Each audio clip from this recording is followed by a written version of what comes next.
Well दोस्तों, आप लोग जान चुके होंगे या नहीं जानते तो बता दें कि भारत और जिम्बाब्वे के बीच खेली गई 3 मैचों की रोमांचक हाई वोल्टेज T20 सीरीज के खत्म होते ही बीसीसीआई ने बिना किसी देरी के एक और बड़ा धमाका कर दिया है। क्योंकि अभी अभी चीफ सिलेक्टर अजीत अगरकर और हेड कोच गौतम गंभीर के साथ लंबी और अहम बैठक के बाद वेस्टइंडीज के खिलाफ खेली जाने वाली 5 मैचों की एक और हाई वोल्टेज T20 सीरीज के लिए भारतीय टीम की नई 15 सदस्यीय स्क्वाड का ऐलान कर दिया गया है।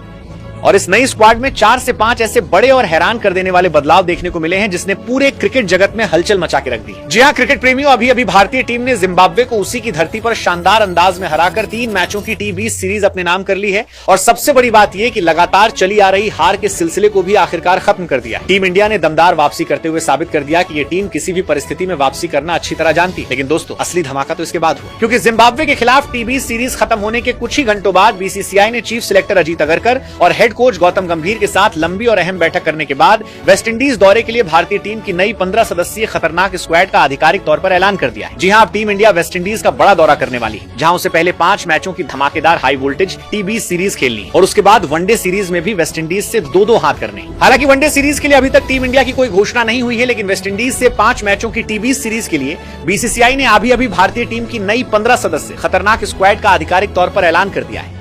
और इस नई स्क्वाड में 4 से 5 ऐसे बड़े और हैरान कर देने वाले बदलाव देखने को मिले हैं जिसने पूरे क्रिकेट जगत में हलचल मचा के रख दी है। जी हां, हाल ही में जिम्बाब्वे दौरे पर कई खिलाड़ी उम्मीदों के मुताबिक प्रदर्शन नहीं कर पाए, जिसके बाद चयनकर्ताओं ने बिना किसी हिचकिचाहट के बड़े फैसले लेते हुए कुछ खिलाड़ियों को बाहर का रास्ता दिखा दिया है। वहीं उनकी जगह 4 से 5 सीनियर खिलाड़ियों को टीम में शामिल किया है, क्योंकि सामने है वेस्टइंडीज जैसी वर्ल्ड चैंपियन टीम जिसने कई बार भारतीय टीम को करारी और शर्मनाक शिकस्त दी है। ऐसे में टीम मैनेजमेंट ने उन खिलाड़ियों की टीम में वापसी कराई है जो चोट और इंजरी से अभी तक टीम से बाहर थे, और कई युवा खिलाड़ियों को इस बार टीम से बाहर रखा गया है।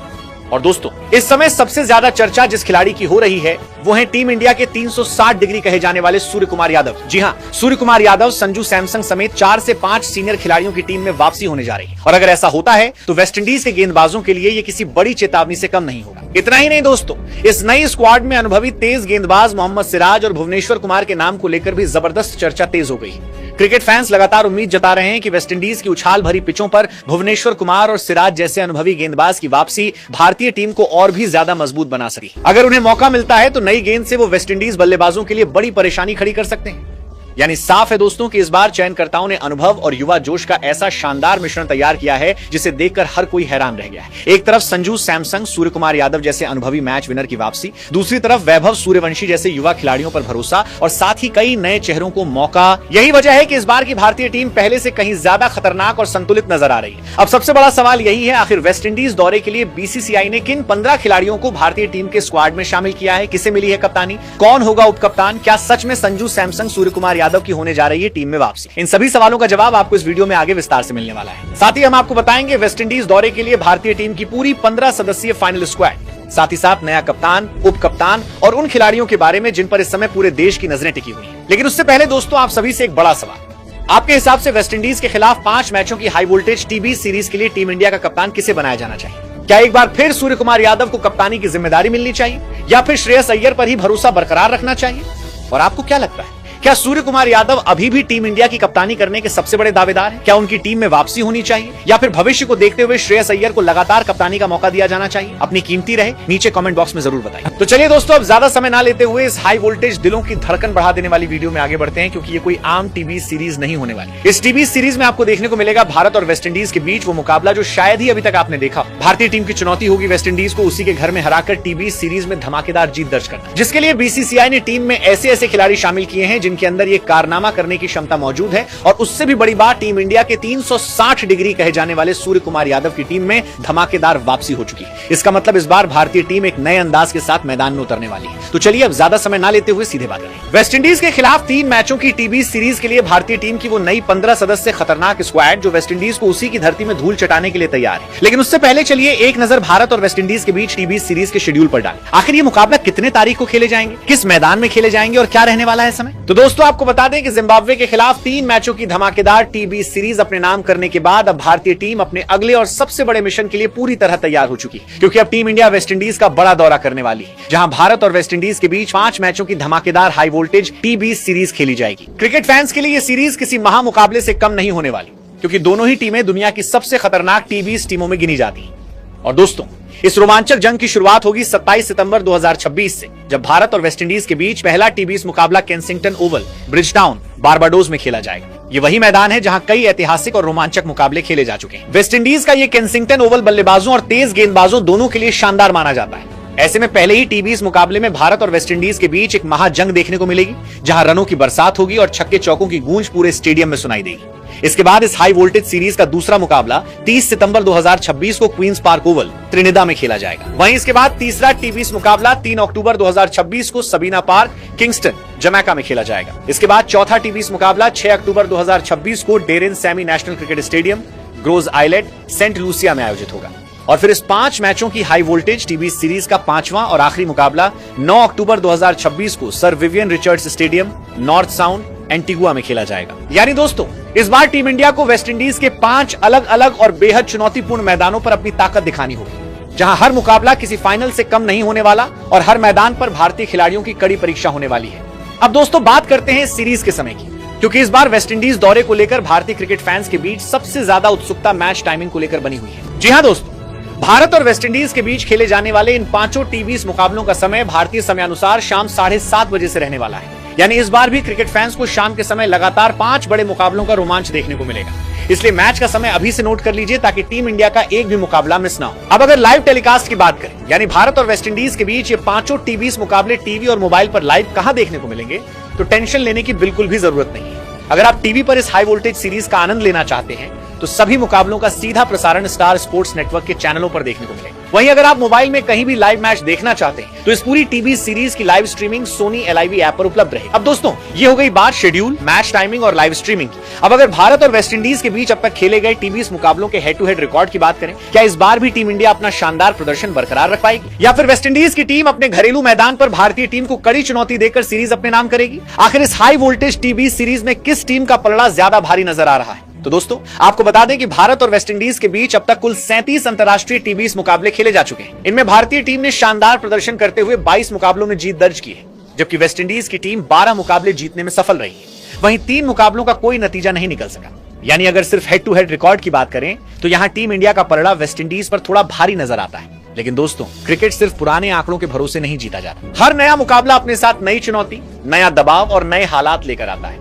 और इस बार तो मुकाबला वेस्टइंडीज की सरजमी पर होने वाला है, जहां वेस्टइंडीज टीम अपने घरेलू मैदान, तेज और उछाल भरी पिचों और लाखों घरेलू दर्शकों के समर्थन के साथ मैदान में उतरेगी। ऐसे में वेस्टइंडीज जैसी मजबूत और विश्व चैंपियन टीम को उसी के घर में हराना बिल्कुल भी आसान नहीं होने वाला। ये भारतीय टीम के लिए अब तक की सबसे कठिन चुनौतियों में से एक मानी जा रही है। अब जैसा कि दोस्तों, हमने आपको भारत और वेस्टइंडीज के बीच होने वाली 5 मैचों की टी20 सीरीज से जुड़ी लगभग सभी बड़ी जानकारी बता दी है, चाहे मैच का शेड्यूल हो, मैच का समय, लाइव टेलीकास्ट, लाइव स्ट्रीमिंग या फिर दोनों टीमों का हेड टू हेड रिकॉर्ड। अब सबसे बड़ा सवाल यही है कि क्या टीम इंडिया इस सीरीज में वेस्टइंडीज का 5-0 से क्लीन स्वीप करेगी, या फिर वेस्टइंडीज की टीम भारत को कड़ी टक्कर देकर कोई बड़ा उलटफेर कर देगी। इसी को ध्यान में रखते हुए BCCI और चीफ सिलेक्टर अजीत अगरकर ने इस बार टीम चयन में कई बड़े और चौंकाने वाले फैसले लिए हैं। इस नई स्क्वाड में कई सीनियर खिलाड़ियों को मौका दिया गया है, जबकि कुछ युवा खिलाड़ियों को आराम दिया गया है। चयनकर्ताओं ने साफ संकेत दे दिए हैं कि अब टीम इंडिया में जगह सिर्फ उसी खिलाड़ी को मिलेगी जो लगातार शानदार प्रदर्शन करेगा। तो दोस्तों, अब वो घड़ी आ चुकी है जिसका इंतजार करोड़ों भारतीय क्रिकेट फैंस काफी देर से कर रहे हैं, क्योंकि अब हम आपको बताने जा रहे हैं वेस्टइंडीज के खिलाफ 5 मैचों की टी20 सीरीज के लिए BCCI द्वारा चुनी गई भारतीय टीम की नई और सबसे खतरनाक 15 सदस्य स्क्वाड।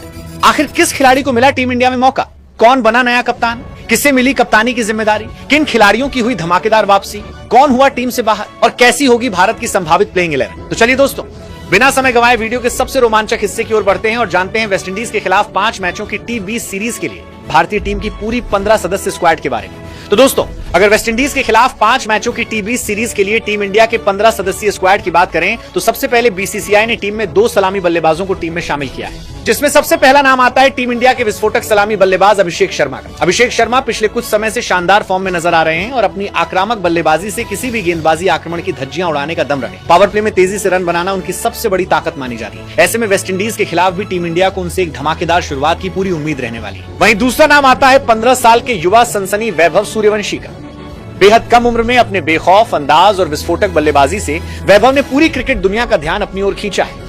अगर उन्हें इस सीरीज में मौका मिलता है तो ये उनके करियर का एक और बड़ा अवसर साबित हो सकता है। वहीं फैंस की नजरें भी इस युवा खिलाड़ी के प्रदर्शन पर टिकी रहने वाली है। अब अगर मिडिल ऑर्डर बल्लेबाजी की बात करें तो यहाँ पर बीसीसीआई ने 3 बल्लेबाजों को टीम में शामिल किया है। सबसे पहला नाम आता है टीम इंडिया के कप्तान श्रेयस अय्यर का। इस पूरी सीरीज में कप्तानी के साथ साथ बल्लेबाजी की भी सबसे बड़ी जिम्मेदारी उन्हीं के कंधों पर रहने वाली है। श्रेयस अय्यर बड़े मैचों में दबाव झेलकर लंबी पारियां खेलने के लिए जाने जाते हैं। ऐसे में वेस्टइंडीज के खिलाफ भी टीम इंडिया को उनसे एक जिम्मेदार और मैच जिताऊ पारी की उम्मीद रहेगी। वहीं दूसरा नाम आता है टीम इंडिया के उपकप्तान तिलक वर्मा का। तिलक वर्मा पिछले कुछ समय से शानदार लय में दिखाई दे रहे हैं और स्पिन के साथ साथ तेज गेंदबाजों के खिलाफ भी तेजी से रन बनाने की क्षमता रखते हैं। मिडिल ओवरों में रन गति बढ़ाने और टीम को मजबूत स्थिति में पहुंचाने की अहम जिम्मेदारी उन्हीं के ऊपर रहने वाली है। इसके बाद तीसरा नाम आता है विस्फोटक बल्लेबाज रिंकू सिंह का। रिंकू सिंह को टीम इंडिया का सबसे भरोसेमंद फिनिशर माना जाता है। मुश्किल परिस्थितियों में शांत रहकर मैच खत्म करना उनकी सबसे बड़ी ताकत है। अगर आखिरी ओवरों में तेजी से रन बनाने की जरूरत पड़ती है तो रिंकू सिंह अकेले अपने दम पर मुकाबले का रुख बदल सके। अब अगर विकेट कीपर विभाग की बात करें तो यहाँ पर बीसीसीआई ने 2 विकेट कीपर बल्लेबाजों को टीम में शामिल किया है। सबसे पहला नाम आता है विस्फोटक विकेट कीपर बल्लेबाज ईशान किशन का। लंबे समय बाद टीम इंडिया में वापसी करने वाले ईशान किशन के पास खुद को फिर से साबित करने का सुनहरा मौका होगा। ईशान अपनी आक्रामक बल्लेबाजी के लिए जाने जाते हैं और मैच का रुख कुछ ही ओवरों में बदलने की क्षमता रखते हैं। ऐसे में वेस्टइंडीज के खिलाफ भी उनसे एक बड़ी और यादगार पारी की उम्मीद रहने वाली है। वहीं दूसरा नाम आता है अनुभवी विकेट कीपर बल्लेबाज संजू सैमसन का। संजू सैमसन अपनी शानदार बल्लेबाजी और बेहतरीन विकेट कीपिंग के लिए जाने जाते हैं। बड़े शॉट खेलने के साथ साथ वो जरूरत पड़ने पर लंबी पारी भी खेल सकते हैं। अगर उन्हें प्लेइंग 11 में मौका मिलता है तो वो टीम इंडिया के लिए बेहद अहम खिलाड़ी साबित हो सकते हैं। अब अगर ऑलराउंडर विभाग की बात करें तो यहाँ पर बीसीसीआई ने 3 ऑलराउंडरों को टीम में शामिल किया है। सबसे पहला नाम आता है टीम इंडिया के विस्फोटक ऑलराउंडर शिवम दुबे का। शिवम दुबे अपनी लंबी लंबी छक्के लगाने की क्षमता के लिए जाने जाते हैं और निचले क्रम में तेजी से रन बनाकर मैच का पासा पलट सकते हैं। इसके अलावा जरूरत पड़ने पर अपनी मध्यम गति की गेंदबाजी से भी टीम के लिए अहम योगदान देने का दम रखते हैं। वहीं दूसरा नाम आता है युवा ऑलराउंडर सूर्यांश शेडगे का। सूर्यांश ने घरेलू क्रिकेट में बल्ले और गेंद दोनों से शानदार प्रदर्शन करते हुए अपनी अलग पहचान बनाई है। टीम मैनेजमेंट उन्हें भविष्य के बेहतरीन ऑलराउंडर के रूप में देख रहा है। अगर मौका मिलता है तो वो दोनों विभागों में अपनी उपयोगिता साबित कर सकते हैं। इसके बाद तीसरा नाम आता है अक्षर पटेल का। अक्षर पटेल टीम इंडिया के सबसे अनुभवी ऑलराउंडरों में से एक है। वो अपनी किफायती स्पिन गेंदबाजी के साथ साथ निचले क्रम में उपयोगी बल्लेबाजी करने की भी क्षमता रखते हैं। मुश्किल परिस्थितियों में टीम को संभालना उनकी सबसे बड़ी ताकत मानी जाती है। अब अगर गेंदबाजी विभाग की बात करें तो यहाँ पर बीसीसीआई ने एक स्पिनर और 4 तेज गेंदबाजों को टीम में शामिल किया है। स्पिन विभाग में सबसे पहला और इकलौता नाम आता है रहस्यमयी स्पिनर वरुण चक्रवर्ती का। वरुण चक्रवर्ती अपनी रहस्यमयी गेंदबाजी से किसी भी बल्लेबाजी क्रम को मुश्किल में डालने का दम रखते हैं। मिडिल ओवरों में विकेट निकालना उनकी सबसे बड़ी ताकत है और वेस्टइंडीज के बल्लेबाजों के लिए उन्हें खेलना बिल्कुल भी आसान नहीं रहने वाला।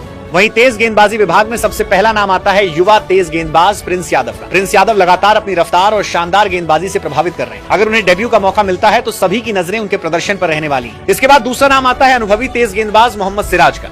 मोहम्मद सिराज नई गेंद से विकेट निकालने के साथ साथ डेथ ओवरों में भी शानदार गेंदबाजी करने की क्षमता रखते हैं। बड़े मुकाबलों का अनुभव उन्हें टीम इंडिया के सबसे अहम गेंदबाजों में शामिल करता है। तीसरा नाम आता है युवा तेज गेंदबाज हर्षित राणा का। हर्षित राणा अपनी तेज रफ्तार, आक्रामक गेंदबाजी और लगातार सही लाइन लेंथ पर गेंद डालने की क्षमता के लिए जाने जाते हैं। वो किसी भी समय विकेट निकालकर मैच का रुख बदल सकते हैं। जबकि चौथा नाम आता है रफ्तार के सौदागर मयंक यादव का। मयंक यादव अपनी 150 किलोमीटर प्रति घंटे से भी ज्यादा की रफ्तार वाली गेंदबाजी के लिए पूरी दुनिया में चर्चा का विषय बने हुए हैं। अगर वो अपनी लय में रहे तो वेस्टइंडीज के बल्लेबाजों के लिए उन्हें खेलना बिल्कुल भी आसान नहीं होगा। तो दोस्तों, वेस्टइंडीज के खिलाफ 5 मैचों की टी20 सीरीज के लिए टीम इंडिया का 15 सदस्यीय स्क्वाड कुछ इस प्रकार होने वाला है। सलामी बल्लेबाज के रूप में अभिषेक शर्मा और वैभव सूर्यवंशी को शामिल किया गया है। मिडिल ऑर्डर बल्लेबाज के तौर पर कप्तान श्रेयस अय्यर, उप कप्तान तिलक वर्मा और रिंकू सिंह टीम का हिस्सा है। विकेट कीपर बल्लेबाज के रूप में ईशान किशन और संजू सैमसन को मौका दिया गया है। ऑलराउंडर के तौर पर शिवम दुबे, सूर्यांश शेडगे और अक्षर पटेल को स्क्वाड में जगह मिली है। जबकि गेंदबाजी विभाग में वरुण चक्रवर्ती, प्रिंस यादव, मोहम्मद सिराज, हर्षित राणा और मयंक यादव को शामिल किया गया है। अब दोस्तों, अगर इस नई टी20 स्क्वाड को देखें तो यहाँ पर कुछ ऐसे खिलाड़ी हैं जिन्हें टीम मैनेजमेंट ने इस बार टीम से बाहर रखा है और उनकी जगह कुछ नए युवा खिलाड़ियों को मौका दिया है। अब आप कमेंट करके बताइए आखिर बीसीसीआई ने किन किन खिलाड़ियों को टीम से बाहर किया है और उनकी जगह किन नए चेहरों को टीम में शामिल किया है। और क्या ये नई भारतीय टीम वेस्टइंडीज को उसी के घर में हराकर 5 मैचों की टी20 सीरीज अपने नाम करेगी या फिर वेस्टइंडीज टीम अपनी सरजमी पर टीम इंडिया को कड़ी टक्कर देने वाली है। और अब देखना बेहद दिलचस्प होगा कि टीम मैनेजमेंट पहले टी20 मुकाबले की प्लेइंग 11 में किन 11 खिलाड़ियों पर भरोसा जताता है और क्या टीम इंडिया वेस्टइंडीज के खिलाफ इस सीरीज का आगाज जीत के साथ करने में सफल रहे।